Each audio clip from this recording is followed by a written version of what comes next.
What's going on, everybody? This is a car vlog from Chris Classic, yours truly. Hope you guys are having a wonderful day. You guys know I'm on the way to work. Hope you guys are going to have a wonderful Friday. God bless you guys. When nobody tells you, remember that God loves you, Christ loves you, I love you. If you're working on something that's very good and righteous, I'm very proud of you. Keep up the good work. Make sure you subscribe to this channel, the Take It Home Podcast, and also my second YouTube channel, C3 Ultimate Wrestling. Me and my wife's professional wrestling company. We did our last show last month, about a whole month ago, and we have all the matches and segments. So watch those, subscribe, comment, and let me know what you like. Cody Rhodes is somebody that a lot of wrestlers should be inspired by, if that makes sense.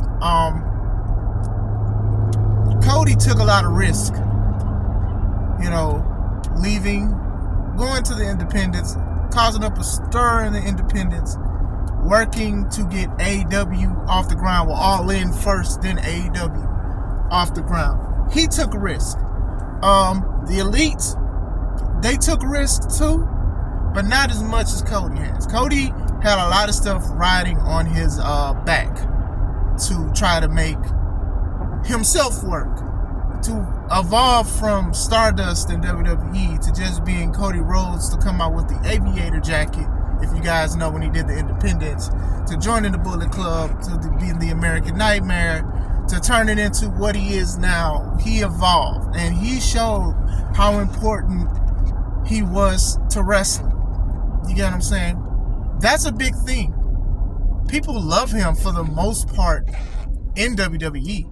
Now, you did have some people that was upset and said he was a traitor and left AEW hanging. And I don't think it was like that. I do think it's more of an internal thing. Maybe some things didn't happen. Maybe things didn't work out. Or maybe he was just using it to go back to WWE to show WWE what they were missing. And that's fine. But I do think that Cody leaving AEW was a big blow to AEW in viewership and in certain things that's going on. Now look, you can like the Elite, that's fine. They be your favorite wrestlers, that's also fine. That's fine. But they haven't evolved. I don't think they've taken risk outside of risking their bodies that many of us wrestlers do. Not asking for no praise for that, but outside of that, I don't think they've took any risk character-wise. When they were doing independent shows and things like that, they were already getting a lot of money for what they did. With the Young Bucks super kicks and a lot of the stuff that they do, Kenny Omega, V-Triggers, and all of this stuff. And a lot of people was considering the Bucks the greatest tag team, and people consider Kenny Omega the greatest wrestler in the world. So it's just like, okay, so now you did it for national TV. You guys had buzz. It's because it was well known that WWE offered these guys contracts, and they didn't want to do that. They got an executive position in AEW, and they doing what they want. They are champions in their own company, which sometimes is always a big deal and a big no-no to some people, and some people let it pass. It is what it is. But from the beginning of AEW all the way to now, year 4 or 5, have they really evolved? Have they really taken risk? Anybody in the Elite? I don't think so. I don't think so.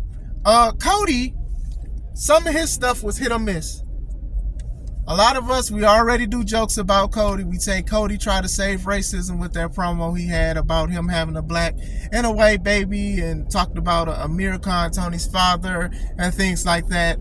And something where a lot of people was happy and agreeing with Anthony Ogogo, because Anthony Ogogo was making sense. They try to make it Britain versus America, and it was just a little stale. He did hit or miss. He dyed his hair black. He dyed it blonde. I know he was doing movies and stuff. Some of the stuff he did worked, and some of it did not. But what I will say is that I do think that he learned from those things. And I'm not sitting here saying he's the perfect wrestler. No. But he took a risk in AEW. To the point to where some people even started booing him and didn't like what he was doing. Ironically, which the Elite was kind of doing the same thing when you think about it. As far as the main event or the tag scene, it was kind of doing the same thing. But I already knew that when Cody said he was working with them, eventually some people would turn on him. And they turned on him quick because he also had WWE residue on him. And he was doing risky stuff, and even in and outside the ring, but he wasn't doing what a lot of their guys were doing. He was doing more of a slow-paced WWE style, if you will. And he would take risks sometimes. You know what I'm saying? But still, I just knew. And I remember making a post a couple years ago. I'm like, y'all hate Cody now? And then a lot of my friends on Facebook was like, yeah, bro, they hate him, boss. And I'm like, dang, like, what happened? Y'all was loving him. And then when he left, y'all was mad that he left. So, not all. I hate generalizing but, you know, some people were mad. Some people were upset. Some people was like, okay, well, look, why would you do that? WWE is going to mistreat you. And I'm looking at him now, and I'm like, WWE hasn't mistreated Cody. Cody is very popular. Cody is like a stand-up guy. Cody is reminding me of like John Cena on how he goes out and embraces the fans and do a lot of things and stays behind hours for giving people autographs and stuff like that.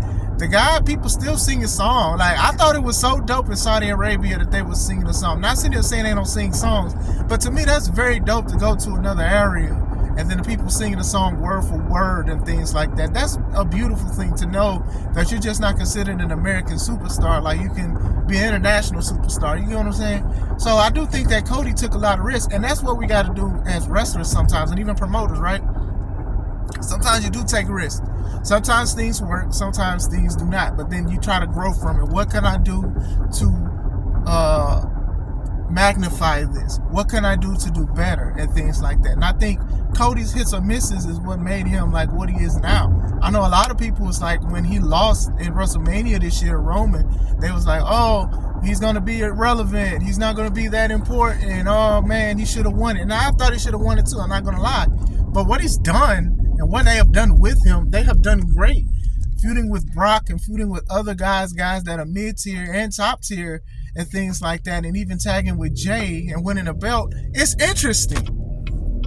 I don't think he's lost any fire that he had since he came back.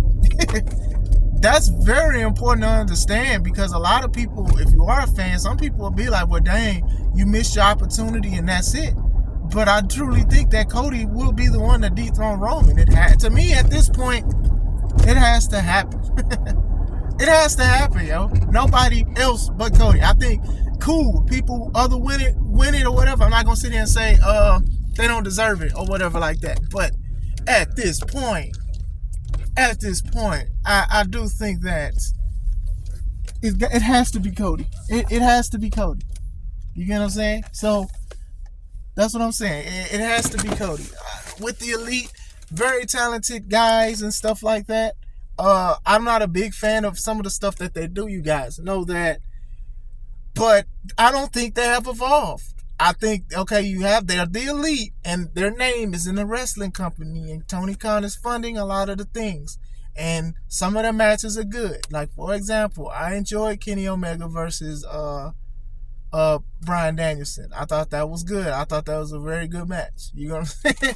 It's other ones too. They slip in my mind. They are slipping my mind. But I don't know why they slip in my mind. But I thought that was a good match. He's had good matches. I thought Kenny versus Will Ospreay at Wrestle Dream? No, Wrestle Kingdom. I'm sorry. Wrestle Kingdom was a lot better than his second match at Wrestle Dream against Ospreay. That match, the second match, was good all the way up to the point to when Ospreay stabbed him, and then when he pinned him, Kenny kept kicking out. I didn't like that. It went from great to, oh, no, not this again. So, they've done good. The Bucks, okay, I'm less of a Bucks fan, but a lot of people like their matches. And what I will say is, they've done a lot of things in this business, good and bad, that people look at. And that's one thing. My thing is, though, they're still staying at that level. They need to be more at a risk, If these was the guys that WWE signed contracts to and wanted to sign them, and they didn't sign them, and then they're looking at stuff, and then viewerships is declining, things like that, WWE is like, I might have dodged a bullet. Now, I do think that WWE probably would have elevated them more into mega stars, because it's WWE and it's like the number one wrestling company. But a lot of people been like, they probably would have ruined them now. And I will say that WWE does have a thing. Sometimes they do misuse wrestlers, or they don't know what they're doing. I mean, LA Knight, I had him as Dupree something, Max Dupree, with Mansour and Mace, and they was the models, the maximum whatever models. Like y'all, they kind of, you know, thank God they made him go back to LA Knight. Now look at him. He's called the Megastar, and people love him. And he's another wrestler that lost to Roman Reigns, and I don't think he's lost steam as much as people thought says he's lost steam. You get what I'm saying? So that's very important to understand, is that sometimes you do have to take those risks. I think Cody does feel like he's at home. I don't think he feels out of place because he started in AEW. And that's the funny thing. I don't think a lot of other people who have left AEW, went to WWE, a lot of people aren't saying like they turned their back on him, but it was Cody. They said it for Cody for sure. Even though Cody was not even under contract for a whole month or two and was still doing wrestling shows for AEW, he didn't just say, I'm going to up and quit. He put Sammy over, and then that was it. I think it was other stuff internally. I'm not going to sit here and just try to pinpoint everything, but like looking at how things are now from the past few years of wrestlers either leaving or things happening with suspensions and stuff like that, I can only assume what happened. You know what I'm saying? So, like, what do you guys think? Do you guys think that the Elite need to evolve? Do they need to, like, change something? Like, I know Paige tried to change some of his stuff with the alcohol thing and, like, working with Matt Hardy. And him and Hardy had a great match. I forgot what show it was and stuff like that. But it's like a lot of people are rejecting Paige, too. I'm not that big a fan of Paige, to be honest. He can wrestle, but it's just like, he just needs something else, But what do you guys think? Do you guys think the Elite needs to evolve?